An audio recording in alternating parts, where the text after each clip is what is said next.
નમસ્કાર મિત્રો, કિસાન pocket channel પર આપનું દિલથી સ્વાગત છે। દેશ, દુનિયા, ગુજરાત અને ખેડૂતને લગતા સૌથી મહત્વના સમાચાર જાણી તે પહેલા ચેનલમાં નવા છો તો ચેનલને જરૂરથી સબસ્ક્રાઇબ કરી લેજો।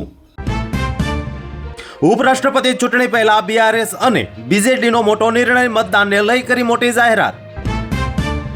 અમેરિકાના ટ્રમ્પ વહીવટી તંત્રે અબજો ડોલરની સહાયને સ્થગિત રાખવા માટે સુપ્રીમ કોર્ટ પાસેથી ઇમરજન્સી ઓર્ડર આપવાની સુપ્રીમ કોર્ટને કરી માંગ। રાહુલ ગાંધીએ તેમની માતા સોનિયા પર બૂમો પાડી ગોવાના મંત્રીનો ચોંકાવનારો ખુલાસો। ગુજરાત સરકારે 1 જુલાઈના રોજ એક વટ હુકમ બહાર પાડ્યો, જેમાં ગુજરાતની ફેક્ટરીઓમાં હવે 9 કલાકને બદલે 12 કલાક કામ કરવું ફરજિયાત પડશે। દેવભૂમિ દ્વારકા જિલ્લાના ભીમરાણા ગામમાં સરકારી જમીન પર ગેરકાયદે રીતે બનેલી એક દરગાહને તોડી પાડવામાં આવી છે। લોકો મુશ્કેલીમાં હોય તો હું રાત્રિ ભોજનનું આયોજન કેવી રીતે કરી શકું? એનડીએ સાંસદોમાં બેઠેલા પીએમ મોદીનું દર્દ ભરાયું। નેતા છો તો જાડી ચામડી હોવી જોઈએ, કોર્ટને રાજકીય લડાઈનું મંચ ન બનાવો, સુપ્રીમે બીજેપીની અરજી ફગાવી। અમદાવાદના રસ્તા કે મોતનો કૂવો, એએમસીની બેદરકારી, 70 દિવસમાં 12 નિર્દોષોના થયા મોત। ઇઝરાયેલી હુમલામાં હમાસના કતારને મોટું નુકસાન, અમેરિકાએ કહ્યું અમે સાવચેત કર્યા હતા। લાખોની આવકવાળાને ગરીબોના હકનું રાશન લેવું મોંઘું પડશે, જો એવું કરશે તો તેને ભારે દંડ અને સજા બંને થઈ શકે છે। જમ્મુ કાશ્મીરના કુલગામમાં ફરી 2 આતંકવાદીઓને ઠાર કરવામાં આવ્યા। પહલગામ હુમલાના આતંકવાદીઓની યાદીમાં એકનો સમાવેશ। ટ્રમ્પની ટેરિફ નીતિ ઉલટી પડી, દેશની મહત્વની સેવા થઈ જશે ઠપ। અમેરિકામાં આયાત થતી દવાઓ પર પણ 32% ટેરિફ લગાવવાનું વિચારી રહ્યા છે ડોનાલ્ડ ટ્રમ્પ। વલસાડમાં સગા પુત્રએ જ કરી પિતાની હત્યા, 2 દિવસ બાદ થયો ચોંકાવનારો ખુલાસો। મેક્સિકોમાં ગંભીર અકસ્માત, ટ્રેને ડબલ ટેકર બસને અડફેટે લેતા 10 લોકોના મોત, 40 લોકો થયા ઇજાગ્રસ્ત। ગોપાલ ઇટાલિયાની વિધાનસભામાં ધમાકેદાર એન્ટ્રી, પહેલા જ દિવસે 25 પ્રશ્નો મૂકીને સરકારને ઘેરી। ઉપરાષ્ટ્રપતિની ચૂંટણીનો બહિષ્કાર કઈ રીતે?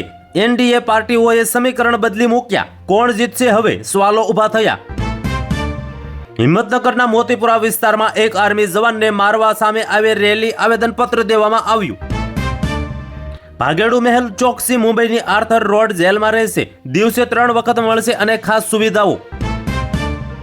જૂનાગઢમાં ધારાસભ્યના નકલી પીએ બની ₹1.18 કરોડની ઠગાઈ કરનારા બંટી બબલી ઝડપાયા। હોસ્પિટલમાંથી સીએમ ભગવંત માનની કેબિનેટ બેઠક, પૂરગ્રસ્ત ખેડૂતો માટે મોટી જાહેરાતો કરી। રાષ્ટ્રીય પછાત વર્ગ આયોગે ગુજરાતની મુલાકાત લીધી, અનામત યોજનાઓની સમીક્ષા કરી। ધ્રાંગધ્રા આર્મી સ્ટેશન દ્વારા માજી સૈનિકોનું સંમેલન યોજાયું, આર્મીના બ્રિગેડરની અધિકારીઓ ઉપસ્થિત રહ્યા। આંગણવાડી કાર્યકર અને સહાયક બહેનો માટે ખુશખબર, માનદ વેતનમાં કરાયો સારો એવો વધારો। અમદાવાદના નારોલમાં ખાડામાં ભરાયેલા વરસાદી પાણીમાં વીજ કરંટ લાગ્યો, એક્ટિવા સવાર દંપતીનું થયું ઘટના સ્થળે મોત। ગ્રીસમાં 4 બાળકો ધરાવતા ઓછી આવકવાળા પરિવારો માટે શૂન્ય કરવેરો, જાહેર કરવામાં આવ્યો નવો નિયમ। પીએમ મોદીએ જેરુસલેમ પર થયેલા આતંકવાદી હુમલાની નિંદા કરી, ઇઝરાયેલની રાજધાની આગામી આદેશ સુધી રહેશે બંધ। એનડીએના રાધાકૃષ્ણ દેશના નવા ઉપરાષ્ટ્રપતિ 152 મતોથી જીત્યા। ઓવરબ્રિજ પર રોંગ સાઈડે જતો બાઇક ચાલક સરકારી બસમાં ઘૂસી જતા થયું કરુણ મોત, પોલીસે મૃતક આધેડ સામે ગુનો નોંધ્યો। આજે પૂરગ્રસ્ત પંજાબ અને હિમાચલ જશે પીએમ મોદી, પીડિતો સાથે કરશે મુલાકાતો। નેપાળ ભડકે બળ્યું, પ્રદર્શનકારીઓએ પોલીસની ગાડીઓ બાઇકોમાં તોડફોડ કરી આગ લગાડી। જામનગરના લાલ બંગાળ સર્કલમાં ભારતીય જનતા પાર્ટી મહિલા મોરચો દ્વારા ધરણા પ્રદર્શનનો કાર્યક્રમ યોજવામાં આવ્યો। સિયાચેન પર હિમસ્ખલન, ગુજરાતી સહિત 3 જવાન સહિત 5 ગુમ, 3 સહિત જવાનોના 2 અગ્નિવીરોના પણ સમાવેશો। સુરતના પલસાણા તાલુકામાં કંપનીમાં બ્લાસ્ટમાં વધુ 2ના મોત, મૃત્યુ આંક 7 પર પહોંચ્યો। નેપાળમાં કર્ફ્યુ હિંસા વચ્ચે ભારતીયોને સતર્ક રહેવાની સલાહ, ટ્રાવેલ એડવાઇઝરી કરવામાં આવી જાહેર। અમિત ખૂંટ આત્મહત્યા મામલો અનિરુદ્ધસિંહ બાદ હવે રાજદીપસિંહ જાડેજાની જામીન અરજી કોર્ટે ફગાવી। પીએમ નરેન્દ્ર મોદીનો નેપાળની જનતાને સીધો મેસેજ, તમારી શાંતિ અમારા માટે ખૂબ જરૂરી, સ્થિતિ પર ભારતની નજર। સુરતના ડિંડોલીમાં શિક્ષિકા પર બળાત્કાર, હોમગાર્ડ જવાનની ધરપકડ, પોલીસે તપાસ શરૂ કરી। જામનગરના ખેડૂતોમાં દેકારો, હાલારમાં માવઠાથી પાક નુકસાનના 1 વર્ષ બાદ સહાયની અરજી પ્રક્રિયા શરૂ. નેપાળમાં થયો તખ્તા પલટ, વડાપ્રધાન કેપી ઓલીએ પણ રાજીનામું આપ્યું. જયપુર ખાતે સહકારી ભારતીના રાષ્ટ્રીય અધિવેશનમાં ભાગ લેવા રાજકોટના સહકારી અગ્રણીઓ થયા રવાના. નેપાળમાં બળવો, ભીડે ડેપ્યુટી પીએમને દોડાવીને માર્યા, અનેક નેતાઓના ઘર ખાક. સૌરાષ્ટ્ર યુનિવર્સિટીના ભ્રષ્ટાચાર મુદ્દે કોંગ્રેસનો દેખાવ, પોલીસ સામે ઘર્ષણ થતા કાર્યકર્તાઓની થઈ અટકાયત. બિહારમાં ચૂંટણી બેઠકોની વહેંચણી મુદ્દે આરજેડી કોંગ્રેસમાં ખેંચતાણ, રાહુલ ગાંધીએ બેઠક બોલાવી. ઉપરાષ્ટ્રપતિ ચૂંટણી લાઈવ, પીએમ મોદી, રાહુલ ગાંધી સહિત 80% સાંસદોએ કર્યું મતદાન. ભારત બનાવશે ન્યુક્લિયરથી લેસ એરક્રાફ્ટ કેરિયર, આઈએનએસ વિશાલ 55 ફાઇટર જેટ લઈ જવાની ક્ષમતા ધરાવશે. તુર્કીમાં સરકાર વિરુદ્ધ ઠેર ઠેર ઉગ્ર વિરોધ, સમગ્ર દેશમાં ઇન્ટરનેટ બંધ, ભીડને કાબૂમાં લેવા ચીલી સ્પ્રેનો પ્રયોગ. ફ્રાન્સમાં રાજકીય સંકટ, વડાપ્રધાન ફ્રાન્સવા બેરો હાર્યા, અવિશ્વાસ પ્રસ્તાવ આજે આપશે રાજીનામું. નેપાળમાં દેખાવકારો સંસદમાં ઘૂસ્યા, દેખો ત્યાં ઠારનો આદેશ, 20 ના થયા મોત. પહેલા બાંગ્લાદેશ, શ્રીલંકા, હવે નેપાળ. ભારતના પાડોશી દેશોમાં કેમ ડગમગી રહ્યું છે સત્તાનું સિંહાસન. પીએમ મોદીની ગુડ બુકમાં સામેલ ગુજરાતના કેડરના આઈપીએસ મનોજ શશિધરને સીબીઆઈમાં મળી મોટી જવાબદારી.